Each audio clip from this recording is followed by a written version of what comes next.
अस्सलाम वालेकुम जी, welcome back to my channel. आज हम लेसन 18 स्टार्ट करने जा रहे हैं, curriculum design and instructional material. Lesson थोड़ा लेंथी है बट आपको इजी वर्ड्स में एक्सप्लेन करूँगी तो इजीली जो है वो कवर हो जाएगा। सो स्टार्ट करते हैं टॉपिक 113 से। यहाँ पे जस्ट इंट्रोडक्शन बताया गया टीचिंग मटेरियल के बारे में कि टीचिंग मटेरियल जो होता है वो हर लैंग्वेज प्रोग्राम का बेसिक पार्ट होता है, ठीक है। ये टीचर्स को लेसन प्लान करने और सिखाने के आइडियाज़ वगैरह देती है, ठीक है। तो ये तो एक जनरल सा आइडिया हो गया। उसके अलावा मज़ीद वो बताते हैं कि मटेरियल्स जो हैं वो 3 तरह के हो सकते हैं। एक तो प्रिंटेड हो सकते हैं, दूसरा नॉन प्रिंटेड हो सकते हैं और तीसरा कॉम्बिनेशन बेस्ड हो सकते हैं, ठीक है। अगर तो हम प्रिंटेड बेस्ड देखें तो उसमें हमारे पास बुक्स वगैरह, वर्कशीट वगैरह और वर्क बुक वगैरह आ जाते हैं, ठीक है। नॉन प्रिंटेड में हमारे पास ऑडियो, वीडियोज़ और कंप्यूटर बेस्ड रिसोर्सेज आ जाते हैं, ठीक है।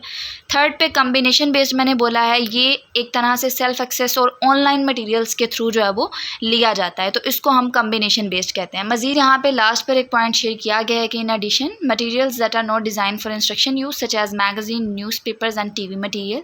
तो इसका क्या मतलब है कि इवन नॉन एजुकेशनल मटेरियल्स जो होते हैं, फॉर एग्जांपल न्यूज़पेपर या TV प्रोग्राम्स जो होता है, ये भी यूज़ हो सकते हैं, ठीक है।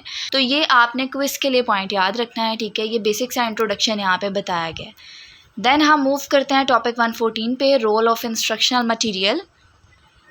इंस्ट्रक्शनल मटेरियल जो होता है ये क्लासरूम का इनपुट होता है, ये टीचर्स को सपोर्ट करता है और प्लानिंग का बेस देता है, ठीक है। ये तो जो है वो इंस्ट्रक्शनल मटेरियल के बारे में हो गया, ठीक है। आगे जो है वो कनिंग्सवर्थ क्या कहता है, वो कहता है कि मटेरियल का रोल जो होता है वो ये होता है, उसने समराइज़ किया रोल ऑफ मटेरियल कि ये प्रेजेंटेशन के लिए रिसोर्स है, एक तरह से प्रैक्टिस एक्टिविटीज़ और इंटरेक्शन आ जाता है इसमें, ग्रामर वोकैबुलरी का रेफरेंस आ जाता है, देन आइडियाज़ और सिलेबस का सोर्स, न्यू टीचर्स के लिए जो है वो गाइड बन जाता है। तो ये उसने जो है वो बेसिकली समराइज़ किया था रोल ऑफ मटेरियल को। तो इसको आपने शॉर्ट क्वेश्चन के हिसाब से याद रखना है, ठीक है। ऊपर मैंने आप लोगों को थोड़ा सा जो है वो इंस्ट्रक्शनल मटेरियल का इंट्रोडक्शन दे दिया, जो कि बेसिक पॉइंट थे, ये आपने याद रखने हैं। नेक्स्ट आप लोगों ने कनिंग्सवर्थ के बारे में याद रखना है कि उसने किस तरह से रोल ऑफ मटेरियल जो है वो बताया है, ठीक है। आगे मूव करते हैं हम नेक्स्ट टॉपिक पर, जो कि इंपॉर्टेंट टॉपिक है और ये भी आपको शॉर्ट क्वेश्चन में रिपीट हो सकता है, ऑथेंटिक वर्सेस क्रिएटेड मटीरियल। अब ऑथेंटिक मटीरियल जो होता है इसमें रियल लाइफ चीज़ें आ जाती हैं, फॉर एग्जाम्पल न्यूज़ हो गई या मैगजीन्स हो गई या वीडियोज़ वगैरह हो गई, वो सब कुछ इसमें ऑथेंटिक मटीरियल में आ जाता है, ठीक है। उसके अलावा क्रिएटेड मटेरियल की बात करें तो ये स्पेशली लैंग्वेज लर्निंग के लिए बनाए गए बुक्स वगैरह जो होती हैं वो इसमें आ जाती हैं और इसी तरह के डिफरेंट चीज़ें, ठीक है। अब आगे जो है वो उन्होंने ऑथेंटिक मटेरियल के कुछ बेनिफिट्स बताए हैं कि ये मोटिवेटिंग और इंटरेस्टिंग होते हैं, कल्चर के लिए जो है वो रियल एक्सपोजर देते हैं, रियल लैंग्वेज दिखाते हैं, उसके अलावा रियल वर्ल्ड जो नीड्स हैं, ठीक है, उससे लिंक करते होते हैं। तो ये तो कुछ जनरल से इसके एडवांटेजेस दिए हुए हैं, मैंने आपको 4 बताए हैं, ठीक है। आप लोग इनको पढ़ लेंगे तो आप लोगों को ज़्यादा अच्छे से समझ आ जाएगी। उसके अलावा यहाँ पे जो है वो हमारे साथ इसकी ही कुछ प्रॉब्लम्स भी डिस्कस की गई हैं, ठीक है, कुछ क्रिटिसिज्म भी है इस पर।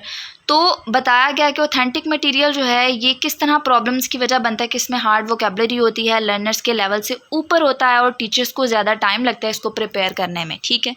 देन यहाँ पे हमारे साथ क्रिएटेड जो मटेरियल है उसके बेनिफिट्स शेयर किए गए हैं कि ये ग्रेडेड सिलेबस फॉलो करते हैं, ईजी टू टीच होते हैं और सिस्टमेटिक लर्निंग होती है इसमें। देन बेस्ट प्रैक्टिस क्या है, बेस्ट प्रैक्टिस जो आप लोगों के लिए सुटेबल है कि आप मिक्स ऑफ बोथ यूज़ करें, ठीक है, दोनों को जो है वो मिक्स करके जो है उनको यूज़ करें तो ज़्यादा अच्छे से इफेक्टिव लर्निंग हो सकती है। तो ये एक पॉइंट हमारे साथ शेयर किया गया था। ये सारा टॉपिक जो है मैंने आप लोगों को बहुत ही ज़्यादा इजी वे में बता दिया, ठीक है, एक्स्ट्रा एक्सप्लेनेशन की ज़रूरत नहीं है यहाँ पे। देन हम मूव करते हैं नेक्स्ट टॉपिक पे, जो कि है टेक्स्ट बुक का। यहाँ बताया गया है कि टेक्स्ट बुक्स जो हैं वो सबसे कॉमन फॉर्म है इंस्ट्रक्शनल मटेरियल्स की, ठीक है। आप लोगों को एक्सप्लेन करने की ज़रूरत नहीं है टेक्स्ट बुक के बारे में, ठीक है, आप लोगों को पता है कि क्या होती हैं। बताया गया है कि ये मल्टीपल स्किल्स वगैरह जो है उनको अपने अंदर कवर करती हैं, जिनमें हमारे पास reading, writing, grammar, speaking, listening सब कुछ आ जाता है, ठीक है। एक्स्ट्रा पॉइंट जो है इसमें कुछ भी नहीं है, जस्ट आप लोगों ने इसके एडवांटेजेस याद करने हैं कि ये एडवांटेजेस इसके हैं, ये सारे मैंने यहाँ पे हाईलाइट किए हैं। एज इट इज़ आपने याद करना है। मैं कुछ पॉइंट्स जो है वो एक्सप्लेन कर देती हूँ कि स्ट्रक्चर्ड सिलेबस होता है इसमें। फर्स्ट पॉइंट आप ये लिख सकते हैं, ठीक है।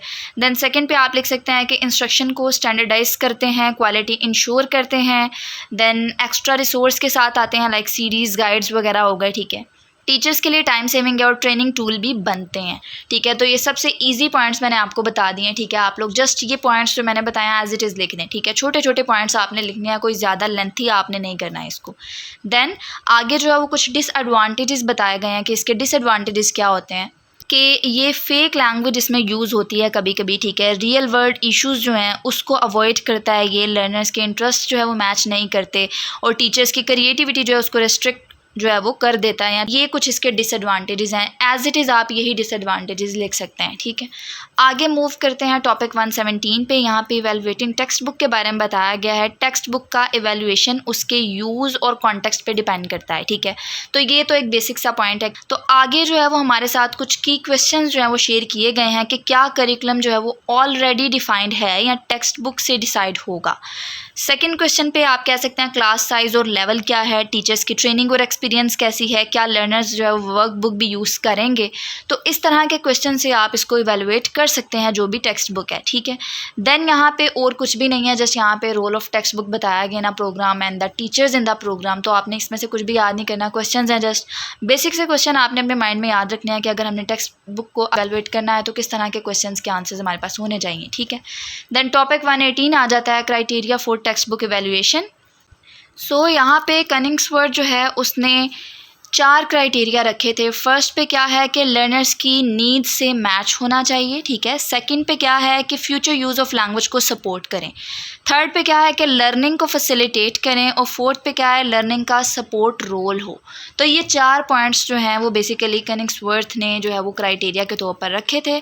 उसके अलावा जो है वो चेक लिस्ट के एरियाज़ बताए गए हैं यहाँ पे, ठीक है। कनिंग्सवर्थ ने ही कुछ जो है वो चेक लिस्ट के एरियाज़ बताए थे जिनमें हमारे पास एम्स एंड अप्रोच आ जाती है, डिज़ाइन एंड ऑर्गेनाइजेशन आ जाती है। एज इट इज़ इसी तरह आपने इसको याद करना है, ठीक है।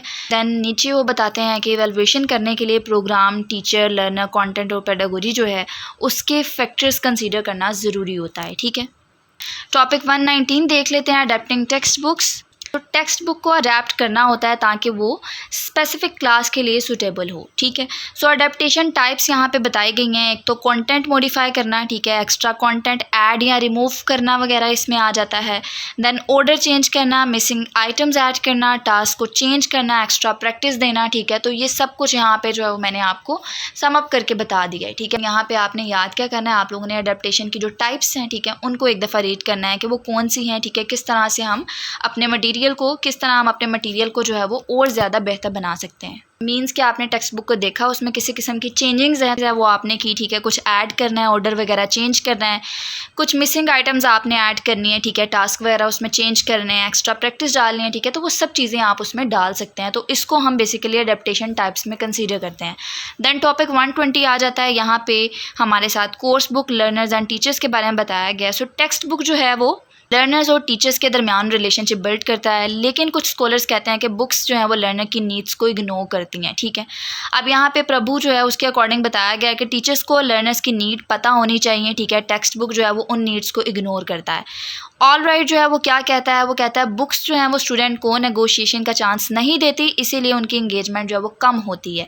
पूरे लेसन का जो है वो क्या मतलब है कि इंस्ट्रक्शनल मटेरियल्स जो हैं स्पेशली टेक्स्ट बुक ये लैंग्वेज टीचिंग का फाउंडेशन होता है, ठीक है। लेकिन इनका केयरफुल सिलेक्शन, इवैल्यूएशन और अडेप्टेशन जो है वो बहुत ज़्यादा ज़रूरी है ताकि वो लर्नर्स की नीड्स को और प्रोग्राम गोल जो है उससे मैच करें। तो जस्ट ये चीज़ यहाँ पे बताई गई थी। अगर लेक्चर वाकई अच्छा लगा है तो kindly don't forget to like, share and hit the bell icon so you never miss an update in the next video. दुआ में याद रखिएगा। अल्लाह हाफिज़।